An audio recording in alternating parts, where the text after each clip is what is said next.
تازہ ترین ویڈیوز کے لیے چینل کو سبسکرائب کر کے بیل آئیکن اور آل نوٹیفیکیشن پر کلک کریں تاکہ آپ کو ملے ہر اپڈیٹ سب سے پہلے۔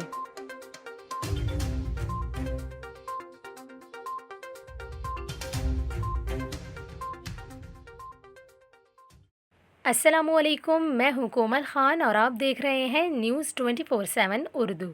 ناظرین، آج کی اس ویڈیو میں ہم آپ کو بتائیں ملک بھر میں کورونا کیسز میں کمی کے بعد مساجد میں عائد کورونا پابندیوں کے حوالے سے نرمی کا فیصلہ کر لیا گیا۔ مساجد کے حوالے سے اب کیا نیا حکم نامہ جاری کیا گیا ہے، اس کی تفصیلات ہم آپ کو اس ویڈیو میں بتائیں گے، تو آپ اس ویڈیو کو آخر تک لازمی دیکھیے گا۔ ہم بات کر رہے ہیں سعودی عرب کی، جہاں کورونا کیسز میں مسلسل کمی دیکھی جا رہی ہے۔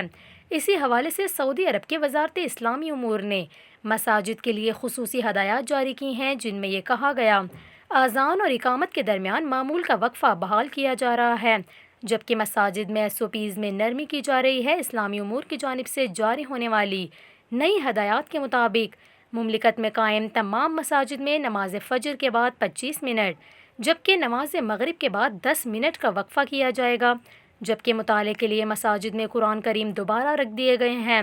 یہاں پر آپ کو یہ بھی بتائیں، وزارت اسلامی امور نے نماز جمعہ سے 1 گھنٹہ قبل مساجد کھولنے کا اعلان کیا ہے اور خطبہ 15 منٹ تک محدود رکھنے کی ہدایت کو منسوخ بھی کر دیا۔ دوسری جانب سعودی عرب کی وزارت اسلامی امور نے مساجد میں پانی کے کولر اور فریج رکھنے کی اجازت بھی دے دی ہے۔